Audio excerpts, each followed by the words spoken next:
Morning guys, so today what I want to do is a chocolate tart. With that chocolate tart we're going to do a pastry base, so it's going to be obviously sweet pastry. I'm going to show you the basic recipe for that. It's really simple.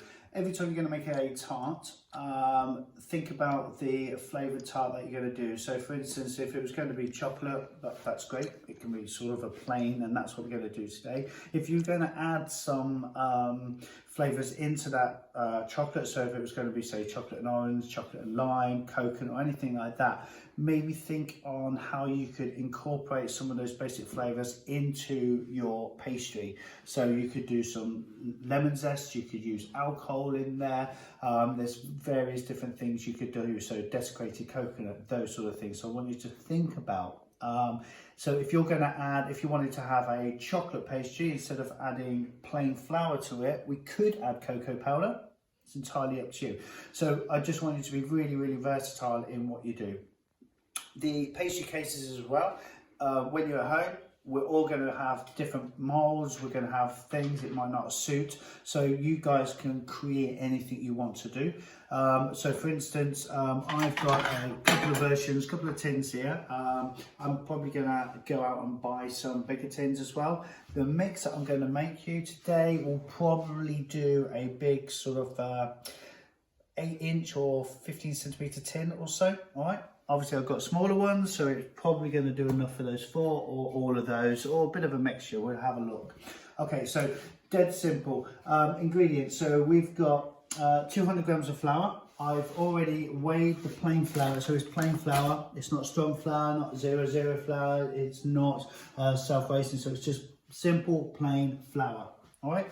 Next thing I've done, I put that into our mixer. The mixer. These are the different attachments. Obviously we've got Hawk Swiss, yeah, so this is what we might consider the paddle. Okay, so again, if you don't have one of these at home, there's the hand mixer. If you also can do by hand, and I've taught you before, yeah, you're going to run it. So we are going to crumb our ingredients. So sugar, 30 grams, yeah, butter, whether it's salted or unsalted, okay? So if it's unsalted, we're going to add salt. If it is got salt already in it, and it will say this on the pack, then just ensure that you make sure that you either add or not add the salt.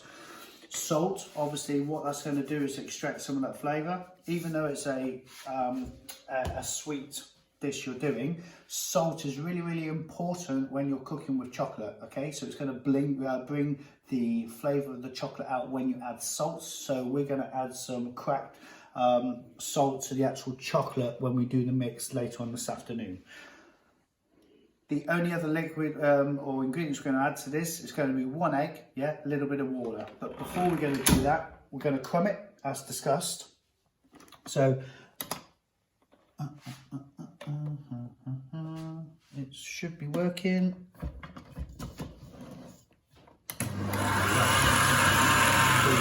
Just going to turn that down.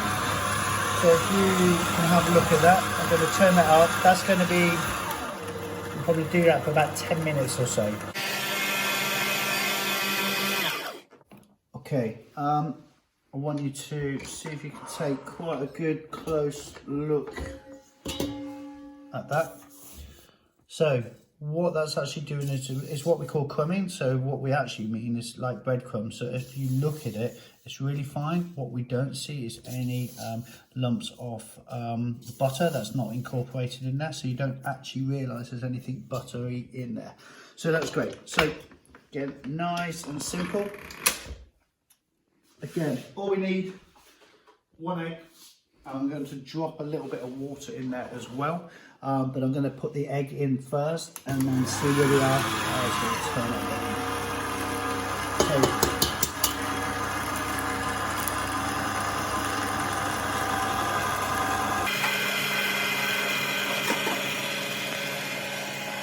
So, it's almost getting in there. I'm just going to drop a little bit of tablespoon or so of water.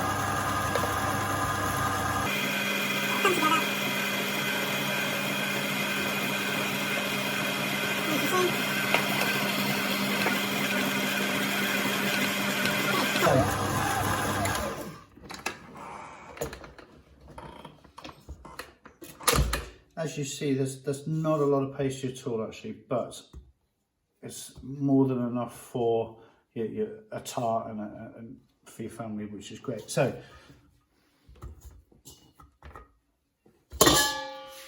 okay, so all we need just now, all pastry needs to rest. Okay, so we don't want to overwork this. All we want to do is just make it a nice smooth ball.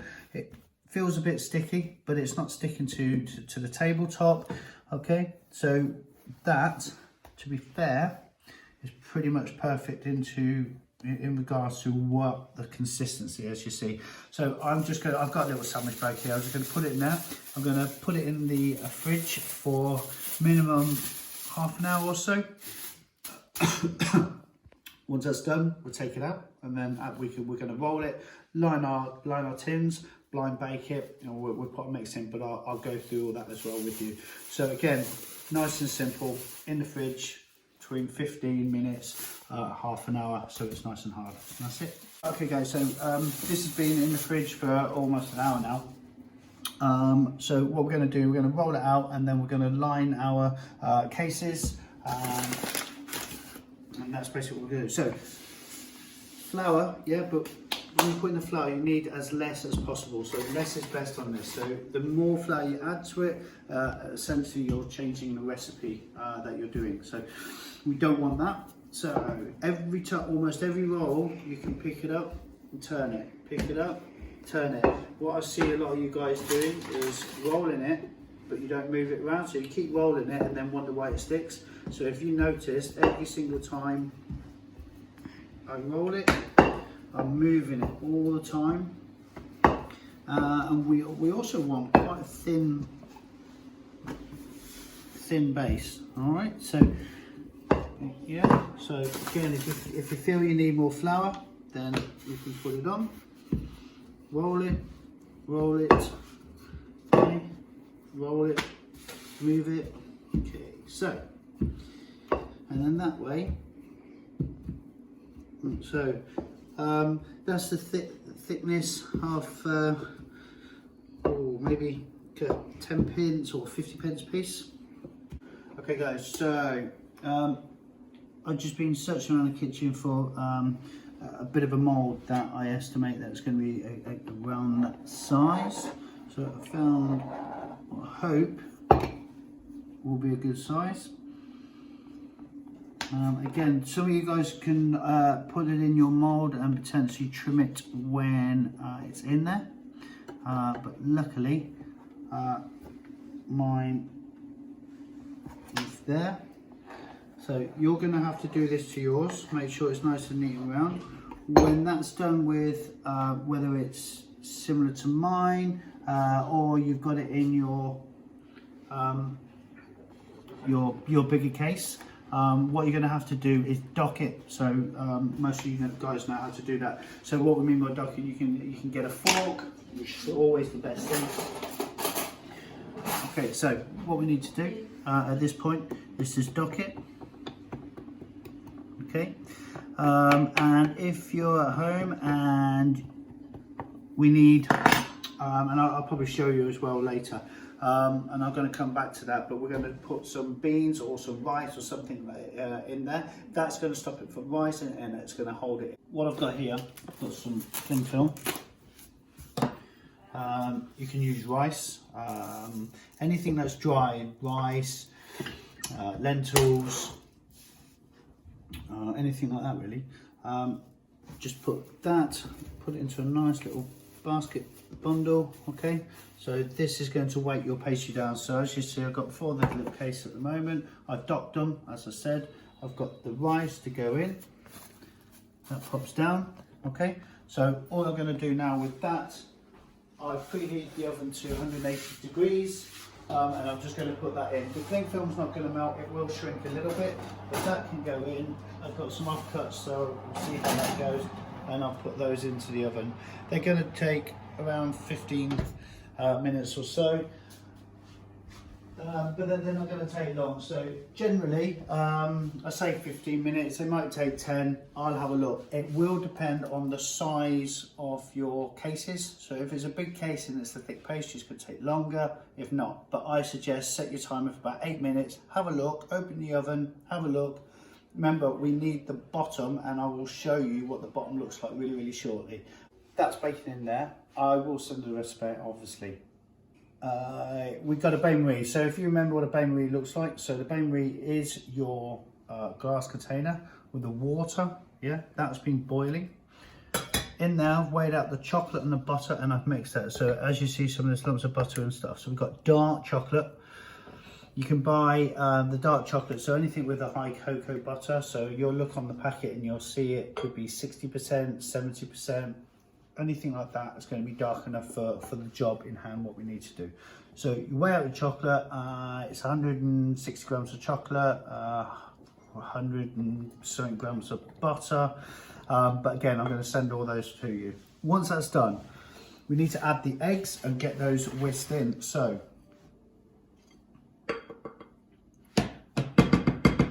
we've got the spoon there, I'll just set that aside. This is probably best for the week. It's going to take 6 eggs. Seems quite extreme, but works out about an egg a portion or so. So eggs go in. So 1. You can crack these. If you guys are not confident again to crack these without getting the shell in, please do so. Again, I showed you guys to crack it with one hand. So yeah, as you see, one hand. Okay.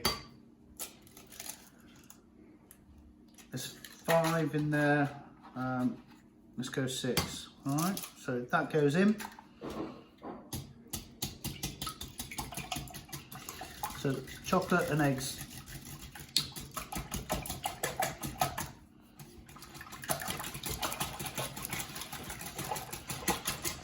That goes in. Should mix that in thoroughly. You're going to need sugar. There's quite a bit there. 100, well, about 80 grams. I will give you the recipe. It's not an issue. So every time I'm going to post these videos, I'll show you the method. I'll also give you the recipe next to it with a brief explanation of how you do it. Obviously this, if you can refer back to the video clips to make sure you know how to do it. So that's all the chocolate, so it should be a nice colour, nice deep. Cream goes in. And then finally, you've got your flour. Now sift the flour first into that. This will then bring everything together. Obviously it has to be thoroughly mixed. Now the beauty of this recipe is you really can't go wrong with it, because as long as all the ingredients have gone in, we just need to make sure that there's lumps of flour which is in there. We can get rid of that if possible. If you've got a strainer at home, maybe it might be a good idea to put it through the strainer. Generally, and that's all good. So that's all done. I'm still waiting for our pastry cases to blind bake, but once that's done, I'm simply going to put those in there. I'm going to bake in the oven, and I'll show you how to do that shortly. Okay. So they've been blind baked. I've taken the rice out. Make sure you try to put a couple of levels of cling film in there. When I put ours in there, the cling film I normally do is the stuff that we have at college, but today I've put it in and it's sort of melted a little bit more than it normally does, so just be careful of that. Anyway, so the mix is done. Okay, so that's obviously blind baked. You just need to then pour this, and you need to go right to the edge as much as is going to go in for each of these.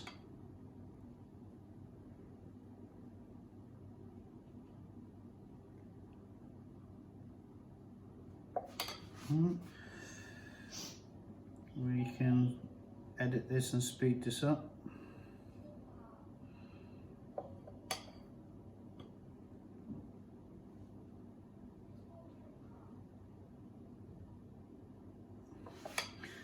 they will go into, and I've got some mini ones here as well, they're going to go into the oven for about 30 minutes. I'll put it up, I'll reduce the temperature a little bit, and we'll go from there. I think with the remainder of this, I'm going to see if I can do something else with it. But all in all, that. And again, these are the key ones here. You can make little ones, big ones, it's entirely up to you. But I'm just going to put those in for another 30 minutes and they're going to be cooked, and I will show you the result when they come out. Well done, so it's all done. So that's it, a bit of ice cream, a little bit of dusting of cocoa powder on top. That was some nice little berries, and that's going to be it.